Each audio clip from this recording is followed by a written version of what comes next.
கிளம்பிடுவோம். எப்போ போகிறோம் மண்டை விளக்கணும். நல்லா விளக்கிட்டே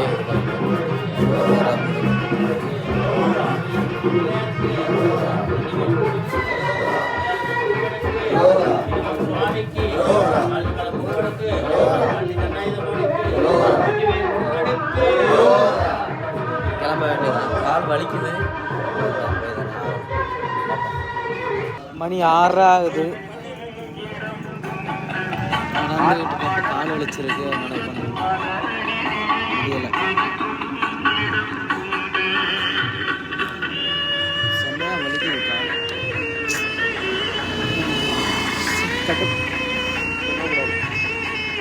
அப்போ நடப்போம். கொஞ்சம் நேரம் ரெஸ்ட் எடுத்துகிட்டு நடப்போம்.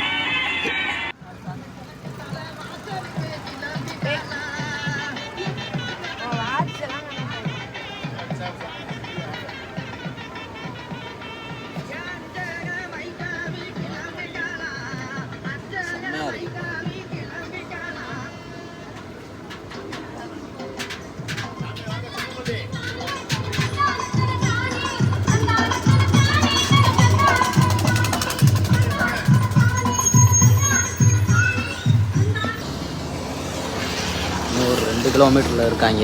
அப்படியாச்சும் அதை கிராஸ் பண்ணி அவங்ககிட்ட போயிடணும். 2 கிலோமீட்டர் தான். அப்படியே நடந்து போகணும். போவோம். சாப்பிட உட்காந்தாச்சு.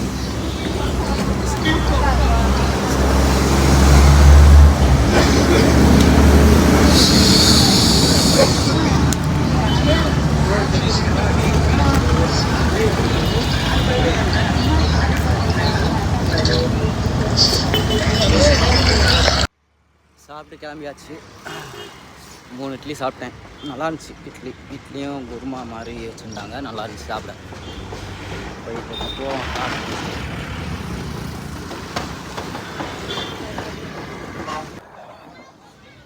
சாப்பிட பண்ணாச்சு. மணி 10:30.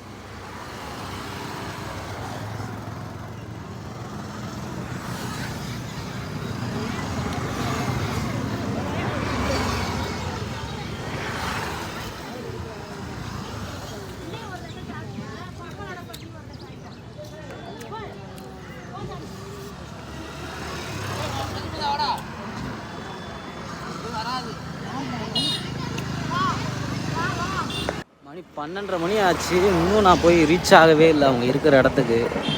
இன்னும் நிதானமாக நின்று நடந்தான் போயிட்டுருக்கேன். தெரியுதா? வெயில், மொட்டை வெயிலில் தான் நடந்துக்கிட்டு இருக்கேன். அப்போனா தான் அவங்க போகிறப்ப கொஞ்சமாச்சு அவங்க பின்னாடி போக முடியும். ஒரு 1/2 கிலோமீட்டருக்குள்ளே படுத்துக்கிட்டனாலும் இல்லை அவங்களோட போய் படுத்தாலும் மறுபடியும் ஒரு 4 கிலோமீட்டர் டிஸ்டன்ஸில் இது பண்ண முடியும். மறுபடியும் நான் 4 கிலோமீட்டர் டிஸ்டன்ஸில் நான் படுத்தேன்னா அவங்க மறுபடியும் ஒரு 4 கிலோமீட்டர் 8 கிலோமீட்டர் டிஸ்டன்ஸ் ஆகிடும். போகிறதுக்கே ரொம்ப சிரமமாயிடும். பார்ப்போம். அதனால் நடக்க முடியல. படுத்துட்டேன். அப்படியே படுத்துட்டேன். தெரியுதா? ரோட்டில் படுத்துட்டு சைடில் ஓரமாக கிட்டத்தட்ட அவங்க ஒரு 1.5 கிலோமீட்டர் டிஸ்டன்ஸில் இருக்காங்க. பார்த்துக்கலாம், பிடிச்சிக்கலாம். பார்ப்போம். காலெலாம் ரொம்ப வலிக்குது. முடியலை. பார்ப்போம். ஒரு மனசு தோணுது நடப்போன்னு, ஒரு மனசு படுப்போன்னு தோணுது. சரி லைட்டாக எழுந்திரிச்சு கொஞ்சம் தூரம் நடப்போன்ட்டு நடக்கிறேன். ஐஸ் வந்துச்சு. அதோட குல்பி 15 ரூபாய்க்கு வாங்கிடுறேன். அடிக்கிற வெயில் ஐஸ் சாப்பிட்றேன். நீர் கடுப்பு பிடிக்க போகுது. அப்போ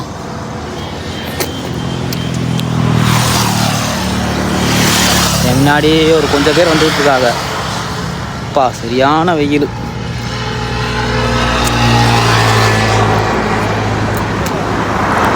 ஒரு வழியாக வந்து சேர்ந்தாச்சு. இதோட படுத்துருந்துச்சு. நாங்கள் நைட்டு சொல்கிறோம். நீங்கள் எத்தனை மணிக்கு இருந்துச்சு பார்ப்பாங்களோ அதுக்கு வேறு நான் இல்லை ரெக்கார்டு பண்ணலண்ணே. கிளம்பியாச்சு. போகிறோம். மணி சரியா பக்கத்தில்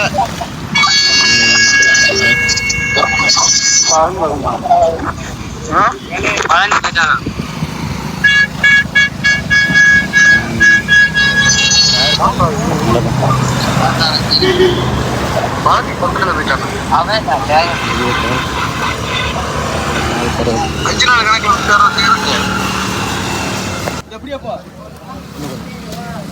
இப்படியாப்பா இந்த ஒரு துறக்கார ஒரு போயிட போறாங்க போறாங்க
இப்போ யார் எடுக்கணும்? இதுதான் வேலை.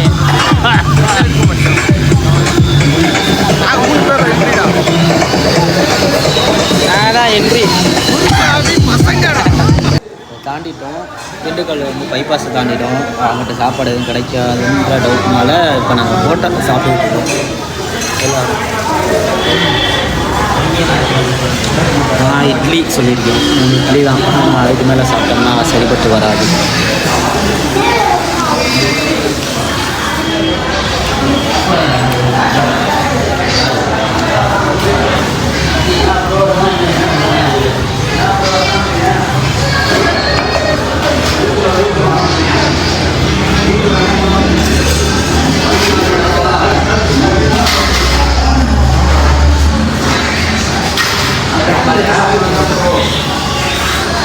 காடு முடிச்சாச்சு. அடுத்து நடக்கப்புறம் 2 கிலோமீட்டர் தான் இருக்குது. இது யூடியூப் சேனல் ஓப்பன் பண்ணி பேசிக்கிட்டே இருக்க நீ நடக்கணும். நடந்து போயிட்டு தூங்குறது தான் வேலை. ஒரு வழியாக வந்துட்டோம். ஒரு சர்ச்சு ஃபாதரோட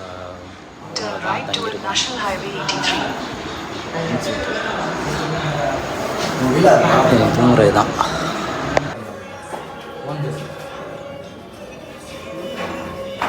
திண்டுக்கல்ல ஒரு ஹோட்டலில் சாப்பிட்டோம். அதை வந்து சைவம் தான் சொன்னாங்க. அவங்க போய் சாப்பிட்டதுக்கப்புறம் தோசை எல்லோரும் ஆர்டர் பண்ணி சாப்பிட்டாங்க. நான் இட்லி சாப்பிட்டேன். அப்படியா? என்ன நடந்துச்சுன்னா அதாவது சாப்பிட்றதுக்கு முன்னாடி கேட்டோம், அது சைவ ஹோட்டல் தானே, அசைவ ஹோட்டல் இல்லையா அப்படின்னு. இல்லை சைவ ஹோட்டல் தான் அப்படின்னாங்க. கடைசியில் பார்த்தா சாப்பிட்டு முடிச்சுட்டு வெளியில் வந்ததுக்கப்புறம் பார்க்குறோம் அதில் ஆம்லெட் போட்டுக்கிட்டுருக்காங்க. இந்த இவன் சிந்தோன்னு எல்லோரும் தோசை சாப்பிட்டாங்க. கேட்டோம் சைவ ஹோட்டல் தானே அப்படின்னு. ஆமான்னு. கடைசியில் பார்த்தா ஆம்லெட் போடுறாங்க. சாப்பிட்டு முடிச்சுட்டு உட்காந்துருக்கோம், ஆம்லெட் போடுறாங்க. பிடிச்சி அப்புறம் நல்லா கேட்டோம். கடைசியில் பார்த்தா சாப்பிட்டு முடிச்சுட்டு வெளியில் உட்காந்துருக்கோம், ஆம்லெட் போட்டுக்கிட்டு இருக்காங்க. இதெல்லாம் என்னத்தை சொல்கிறேன்னு தெரில. அந்த பாவம்லாம் அவங்களுக்கு தான் சேரும். இப்படியெல்லாம் பண்ணுறது. அதாவது ஒரு விஷயம் நம்ம கேட்குறோம், இல்லைன்னா இல்லைன்னு சரி சொல்லி விட்டுறணும். இல்லை நாங்கள் சைவம் இல்லை அசைவம் தான் பண்ணுறோம், இட்லி இருக்குது இடியாப்பம் இருக்குது, இந்த மாதிரி ஏதாச்சும் சொல்லி கொடுக்கணும்னா நான் இட்லி சாப்பிட்டேன், அதில் சைவம் தான் கண்டிப்பாக தெரியும். அது சொல்லி இது பண்ணிடணும். இப்போ என்ன பண்ணணும், அவங்க காசுக்காண்டி அது வந்து சைவ ஹோட்டல் தான் அப்படின்ட்டாங்க. ஒரு சில பேர் இப்படியும் இருக்காங்க, பார்த்துக்குங்க. அந்த ஹோட்டல் பேர் சொல்ல விரும்பலை. திண்டுக்கல் அந்த பாலத்துக்கு கீழே தான் இருக்குது அந்த ஹோட்டலு. நான் பேர் சொல்ல விரும்பலை. அதெல்லாம் அவங்களோட பாவ கணக்கில் அதிகமாக அது போய் சேரும், அவ்வளோதான். இது அந்த சாமிமார்களுக்கு பாவத்தை சேராது. ஏன்னா அவங்க கேட்டுட்டு தான் சாப்பிட ஆரம்பித்தாங்க. நாங்கள் சாப்பிட்டதுக்கு அப்புறம் தான் பார்க்குறோம் அதில் வந்து ஆம்லெட் உடச்சி கலக்கி டிங்குன்னு கலக்கி ஊற்றுறாப்புல. இப்படியும் மனுஷங்கள்லாம் இருக்காங்க. சரி பார்ப்போம் நாளைக்கு லாகில். பாய்.